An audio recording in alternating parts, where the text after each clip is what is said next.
The life story of Khalid ibn al-Walid. I'm not sure if you've ever heard about this man or his legendary sword. He was born into a polytheistic tribe in the Arabian Peninsula around the year 592 AD. When he was just 15 years old, his father sent him to be a slave for a Meccan merchant. However, when the merchant's daughter caught his eye, he ended up marrying her instead of being a slave.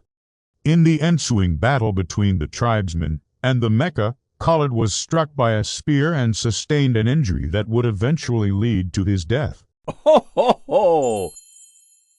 But it was during this battle that his legendary sword came into play. And boy, does it have a story. After his passing, his sword was taken and displayed at the Kaaba. It would become so venerated that Muslims from all over the world would come to see it. Today, the sword is considered to be one of the most important relics of Islam and is kept in a museum in Saudi Arabia. I'm your host, and this is the legend of the sword of Khalid ibn al-Walid. Our story begins in the Arabian Peninsula in the early 7th century. Khalid was born in the year 592 AD. Ho, ho, ho! His birth name was Khalid ibn al-Walid, but later he would earn the moniker Sword of Allah. Khalid was born into the Banu Makhzumi tribe, a powerful clan that traced its ancestry back to the Prophet Ismail. At the time, there were two major political factions in the peninsula, the Mecca and the Medina. The Mecca were the more established and prosperous of the two, thanks to their control over trade routes and their lucrative caravan system. They also had a strong alliance with the other prominent tribes in the region. Ho, ho, ho! On the other side, there was Medina, who were initially a loose confederation of smaller tribes united by their opposition to Mecca. When Khalid was just 15 years old, his father went to war against the tribe of Kuza. Back then, it was customary for Bedouin fathers to send their young sons to serve as slaves to the men fighting alongside them so that they could learn the ways of war. For example, it was said that both Umar and Uthman, two of the most important companions of the Prophet Muhammad, began their lives as slaves. Ho, ho, ho! So it was nothing out of the ordinary. Unfortunately, the war didn't go well and Khalid's father was killed. To make matters worse, the Kuza took Khalid prisoner and sold him to a Meccan merchant named Suhail ibn Amr. Now, according to some accounts, Khalid was able to buy his freedom after impressing his master with his skills as a swordsman. Other accounts say that he remained enslaved until the Prophet Muhammad came to power. Ho, ho, ho!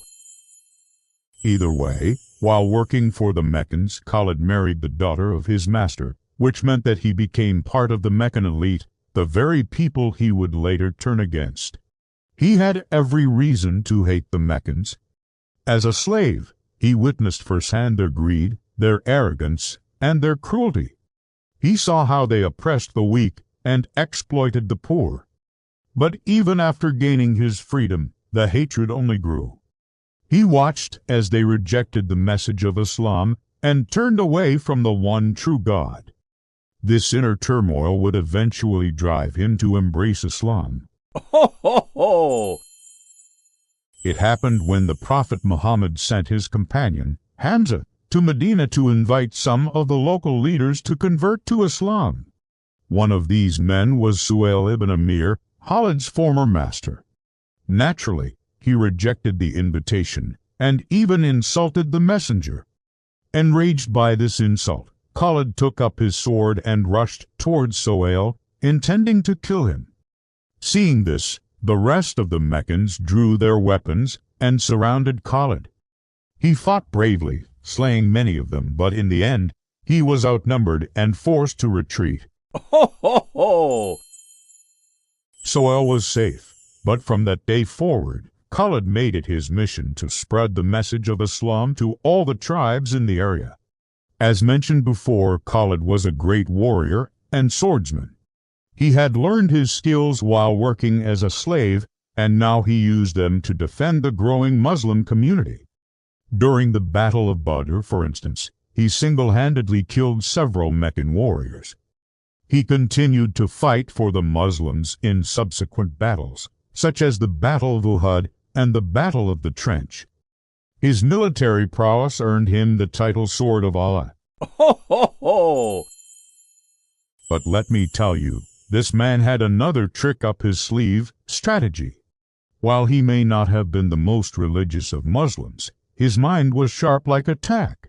He knew exactly what to say to boost morale when the troops were down, and how to motivate them to keep going when all hope seemed lost. Take, for instance, the Battle of Uhud. The Muslims were outnumbered 3-1, but Khalid managed to turn the odds in their favor. His strategic brilliance allowed him to deceive the enemy and make them think he was afraid. When the enemy attacked, he led them right into a trap and wiped them out. Ho, ho, ho! The Muslim army was victorious, and Khalid was hailed as a hero. But sadly, the same couldn't be said for the Battle of the Camel. This battle took place in the year 656 A.D. After the death of the Prophet Muhammad, there was a struggle for power among his companions. A group of women known as the Safa, along with some influential men, wanted to make the widow of the Prophet, Aisha, the Caliph. The opposing faction, led by Ali, the Prophet's cousin and son-in-law, believed that only a male should hold such a position. Ho, ho, ho! The Safa quickly amassed a large force and headed towards the Syrian city of Basra, where Ali had established his authority. Khalid was put in charge of leading them. However, in spite of his earlier victories, this battle would be his last. The opposing forces met near the oases of Marj al-Rabada, where the Battle of the Camel took place. Khalid's cavalry charged into battle first, but they were soon overwhelmed by the sheer numbers of the enemy. He tried to rally his troops, but it was no use. They were on the brink of defeat. And that's when he unsheathed his legendary sword. Ho, ho, ho! As the men looked on, he raised it high above his head and shouted, "In the name of God, most compassionate, most merciful." With that, he charged forward, hacking and slashing at the enemy until he fell to the ground, mortally wounded. The sword was taken from his lifeless hand and hoisted onto the highest point of the nearby hill. From there, everyone could see it fluttering in the wind, a symbol of courage and defiance in the face of overwhelming odds. The battle raged on for hours, but in the end, Khalid's side emerged victorious. Ho, ho, ho! He died from his wounds soon after, but his legacy lived on through the veneration of his sword. The exact date of his death is unknown, but it is believed to have occurred in the year 642 A.D. Despite his many accomplishments, Khalid was not without his flaws. He was known for his hot temper and his habit of boasting. Some Muslims also criticized him for accepting the surrender of his enemies, believing that it was better to kill them than to show mercy. Others pointed out that his tactics sometimes bordered on treachery, such as when he pretended to be drunk during the Battle of the Trench. Ho, ho, ho! Regardless, there is no denying that Khalid ibn al-Walid was one of the greatest warriors in Islamic history. His military campaigns helped to expand the reach of Islam beyond the Arabian Peninsula, and he is credited with helping to shape the course of the early Muslim conquests. Even his enemies respected him for his skill in battle and his unwavering commitment to his beliefs. But let us focus on that sword.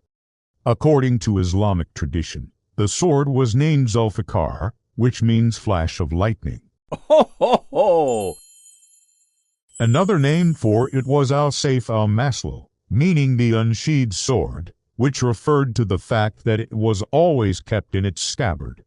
It was said to be a miraculous weapon, imbued with divine powers that made it invincible in battle. And here's why. You see, when Khalid joined the Muslim ranks, he brought with him his personal sword, the Zulfikar. Now, no one knows exactly what kind of sword it was.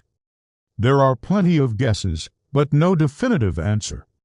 Perhaps it was a shamshir or a falcata or maybe a scimitar. What we do know is that it was short compared to European standards. Ho, ho, ho! Medieval Arabic sources describe it as being about 3 feet long, with the blade alone measuring 28 inches. That is pretty small, isn't it? You see, Arabs preferred shorter swords because they mainly fought on horseback. Plus, they wore chainmail shirts and helmets, so they needed a lighter, quicker blade to get through them. Still, the exact specifications of the Zulfiqar are lost to history. But what isn't lost is the legend that surrounds it. Ho, ho, ho! According to one account, when Khalid embraced Islam, he gave his sword to the Prophet Muhammad, who then returned it to him with the inscription, "There is no God but Allah, and Muhammad is his messenger." Another account claims that the sword was actually a gift from the Prophet to Khalid, given to him before the Battle of Badr. Some Muslims believe that the sword was one of the 10 divine weapons created by Allah, which were kept in heaven until they were needed to help humanity. Ho, ho, ho! Others claim that it was forged by the blacksmith Bilal ibn Rabah, who was also the father of the first muezzin, the man who called Muslims to prayer. What we do know is that the sword played a pivotal role in many of the early battles of Islam. It was said to be so sharp that it could cut through armor as easily as butter. The tip of its blade was so strong that it could pierce the toughest shields. And its hilt was so comfortable to grip that even the weakest soldier could wield it with ease. But perhaps the most amazing thing about the sword was its beauty. Ho, ho, ho! It was crafted from a metal that shimmered like gold, and its surface was decorated with intricate patterns that seemed to dance before one's eyes. Unfortunately, the sword was lost for centuries after Khalid's death. It was said to have been captured by the Persians, who then hid it away in a secret location. But in the 15th century, it was rediscovered by the Ottoman Turks, who brought it to Istanbul. There it became one of the most prized possessions of the Sultan's treasury, and was displayed in the Topkapi Palace. Ho, ho, ho! In 1989, however, the sword was returned to Saudi Arabia, where it is now kept in the Al-Qubaisi Museum in Riyadh. Today, the relic is still revered by Muslims all over the world as a symbol of their faith. Its legendary status has also made it a target for thieves and extremists. In 2003, for instance, a group of al-Qaeda militants threatened to destroy the sword unless the Saudi government renounced its support for the U.S.-led war in Iraq.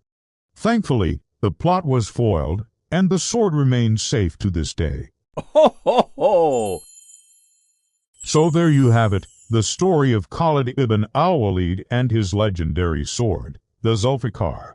If you liked this video, please hit the like button and subscribe to the channel. Ho, ho, ho! We have plenty more where this one came from. Thanks for watching. Ho, ho, ho!